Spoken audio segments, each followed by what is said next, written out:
आज गोपियां भगवान के बिना व्याकुल हैं, बेचैन हैं। इसके बाद भगवान आगे बढ़े। भगवान ने देखा कि एक केसी नाम का राक्षस भगवान के रास्ते में कंस ने भेजा था। सुखदेव जी कहते हैं कि भगवान ने केसी का वध किया। हे राजन, जो व्यक्ति परमात्मा की तरफ बढ़ता है, सही मार्ग पर चलता है, उसके पग पग पर बाधाएं उनके पग को रोकती हैं।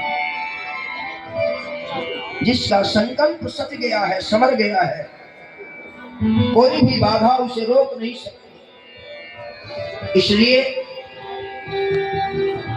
आज भगवान ने केसी का वध किया। केसे ततो हंस प्रहितः पुरैर्मही महाहयो निर्जरयन् मनोजवः शटावधुताम्रविमान् शङ्कुलं कुर्वन्नभो हे सिताभिषिताखिल। केसी घोड़ा बन करके भगवान की तरफ दौड़ता हुआ आया।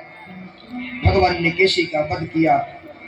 आगे चल करके भगवान ने व्योमासुर का वध किया। और महाराज आज भगवान को रथ पर लेकर के अक्रूर जी मथुरा पहुंचे हैं। बड़ा सुंदर रहने की सारी व्यवस्था की गई है। भगवान रथ से उतरे, रात्रि विश्राम किए गोप बालकों के साथ।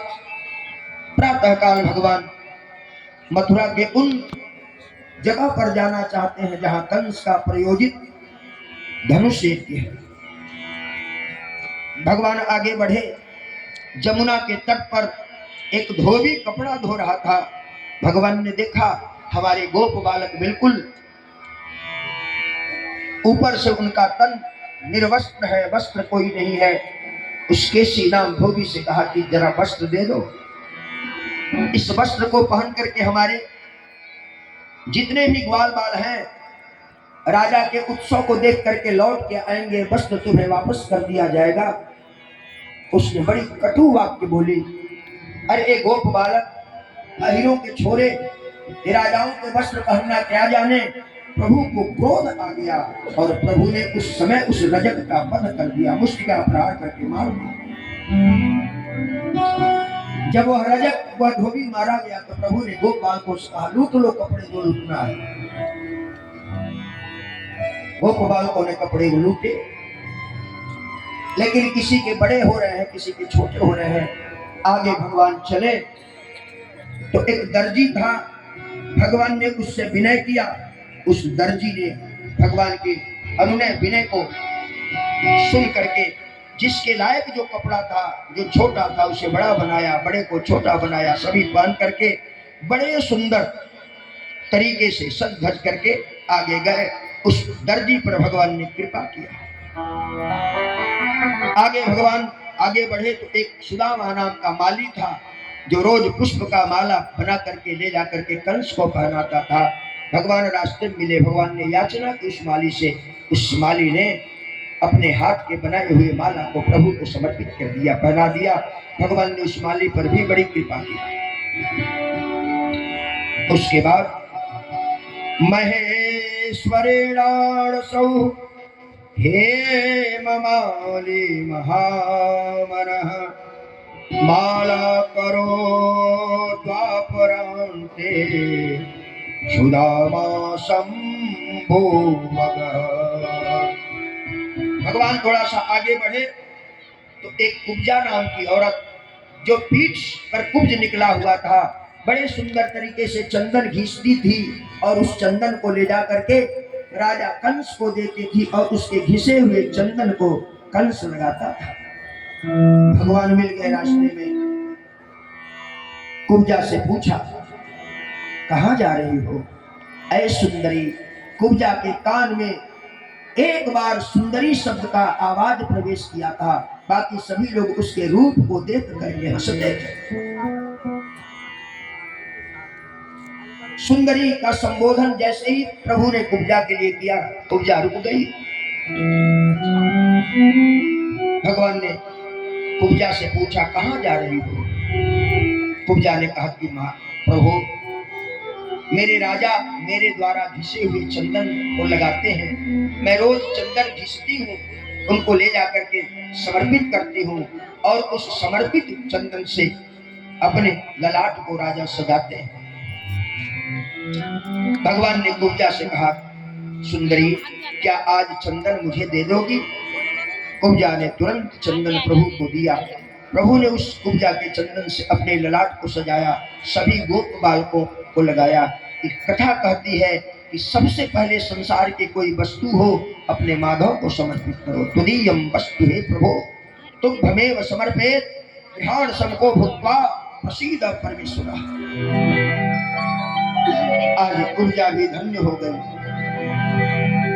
उसके बाद से सुखदेव जी कह रहे हैं कि उस समय रंग भूमि आए दूरया शक्र धनुष मोहि तोरि गिराया। उस धनुष यज्ञशाला में भगवान प्रवेश किए। कंस का जो धनुष था भगवान ने उसे तोड़ा, और जैसे ही धनुष तोड़ा, धनुष के टूटने के टंकार से सभी लोग कांपने लगे। लेकिन कंस के प्रायोजित जो उसके राक्षस थे वो और क्रूर हो गए और कठोर हो गए, क्रोध में लाल हो गए, तिलमिला गए। भगवान धनुष को तोड़ करके आगे बढ़े। धनुष अहंकार का प्रतीक है। भगवान जब किसी को अपने शरण में लेता है तो सबसे पहले उसके अहंकार को शमन करता है, अहंकार को तोड़ता है। उसके बाद भगवान आगे बढ़े। एक अखाड़े में मल्ल युद्ध हो रहा था। मल्ल युद्ध करने वाले जो योद्धा थे, मल्ल युद्ध के नियमानुसार युद्ध नहीं कर रहे थे। भगवान ने कहा, रे भाई, जब मल्ल युद्ध करने का तरीका मालूम नहीं है, नियम मालूम नहीं है, तो क्यों मल्ल युद्ध करते हो? योद्धाओं ने ललकारा, अगर तुझे मल्ल युद्ध का तरीका मालूम है तो आके अंदर सिखाओ। भगवान अखाड़े में कूद गए, भयंकर युद्ध हुआ और भगवान ने मुष्टिका प्रहार करके कंस के दोनों पहलवानों को मार डाला। मल्ल युद्ध में उनका भी प्राणांत। दुर्गा की बिहारी लाल की जय। भगवान आगे बढ़े। कंस ने तीसरी भयंकर योजना बनाई थी। एक हाथी था और हाथी के ऊपर बैठा हुआ पहलवान। जब कृष्ण को आते हुए देखा, पहलवान ने हाथी पर एक चाबुक लगाई। हाथी चित्कार करता हुआ प्रभु की तरफ बढ़ा। जितने भी नर नारी देख रहे थे कंस को, धिक्कार रहे थे, बताओ छोटे बालकों को मारने के लिए इसने कितना षड्यंत्र रचा हुआ है। धिक्कार है ऐसे राजा का, धिक्कार ऐसे राजा का। और हाथी मदमस्त होकर के प्रभु की तरफ बढ़ा। प्रभु ने हाथी को पकड़ा और प्रभु ने आओ देखा न ताओ देखा। हाथी के सूंड को उठा करके प्रभु ने ऐसे घुमा करके धड़ाम से पटक दिया। हाथी का भी प्राणांत।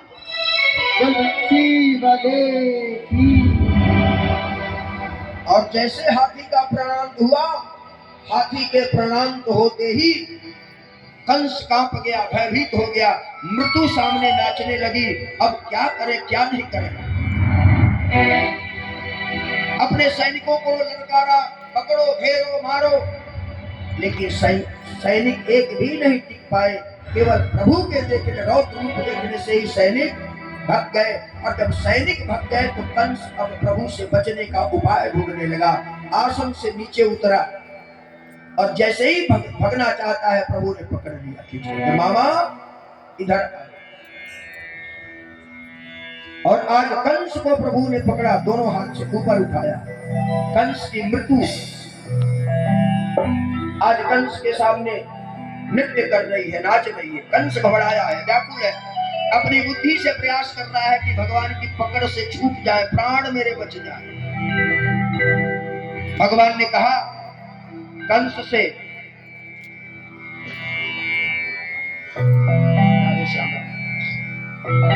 भगवान कृष्ण बोल रहे हैं कंस से, मैं सीधी सीधी बात करूं मामा, मैं सीधी सीधी बात करूं, तू उल्टा बकता जाता है, तू उल्टा बकता जाता है, तू उल्टा बकता जाता है, उल्टा बकता जाता है।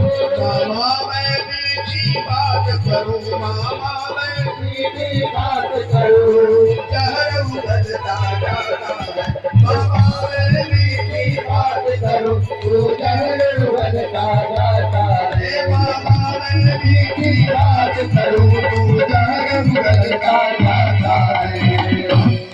ऐ मामा, जो जितना मीठा होता है, जो जितना मीठा होता है, वो अपना नाश कराता है, वो अपना नाश कराता है, वो अपना नाश कराता है।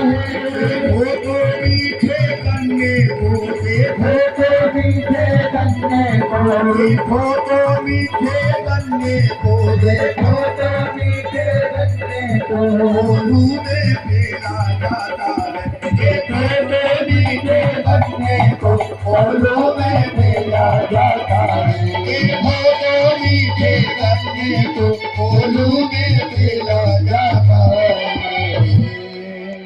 भगवान ने ऐसे ऊपर उठाया, अपने मामा से कहा मामा बहुत हो गया, अंत समय में जिसका दर्शन करना चाहते हो, जिसका स्मरण करना चाहते हो, कर लो मामा, अब बचने वाली नहीं है। कंस घबरा गया, व्याकुल हो गया, इसके नेत्र बंद हो गए, अंदर से पश्चाताप की अग्नि जल उठी, धधक उठी, इतना प्रयास करने के बाद भी मैं बच नहीं पाया। भगवान ने ऐसे 6 बार घुमाया और घुमा करके कंस को ऐसे पटका कि कंस के प्राण पखेरु उड़ गए। देवता आकाश मार्ग से पुष्प की वर्षा करने लगे, मथुरा के नर नारी जय जयकार की घोषणा करने लगे, माधव की जय हो, माधव की जय हो, माधव की जय हो, राधे राधे। कंस का अंत हुआ और माधव की जय जयकार हुई। उसके बाद प्रभु ने कंस के अंत करने के बाद कंस के पिता को प्रभु ने जेल से मुक्त किया, राज्य पर बिठाया। कंस की 2 पत्नियां थी, एक का नाम था अस्थि और एक का नाम था प्राप्ति। कथा में एक दिन बताया था एक राजा की 2 पत्नियां थी। वो राजा कौन थे? कौन राजा थे जिनकी 2 पत्नियां थी? कथा में मैं बताया था, बोलिए जरा।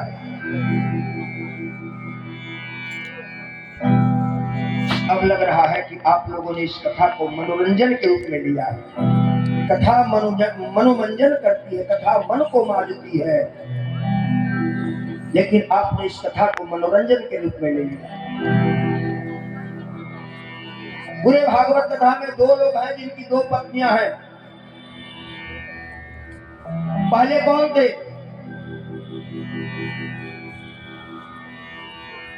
अब आपकी आवाज ही नहीं आ रही तो मैं क्या कहूं? उतानपाद की 2 पत्नियां थी, क्या नाम था? सुनीति और सुरुचि। और आज कंस की 2 पत्नियां हैं, एक का नाम है अस्थि और एक का नाम है प्राप्ति। अस्थि और प्राप्ति को वैधव्य योग लग गया। ये कथा बताती है अस्थि माने है, जो है उसका सुख नहीं मिल रहा है और पाने के लिए भग रहा है आदमी, और मिल जाए और मिल जाए और मिल जाए। दिन रात इंसान दौड़ रहा है और इसीलिए जो है उसका भी सुख नहीं मिल रहा है। ये 2 पत्नियां हैं, अस्थि और प्राप्ति। दोनों अपने वैधव्य पे जोग लेकर के पिता के घर में गए। प्रभु ने अपने माता पिता को कारागार से मुक्त कराया और आज प्रभु अपने भाई के साथ पिता के घर गए। बलराम जी और घनश्याम जी दोनों माता पिता के साथ अपने घर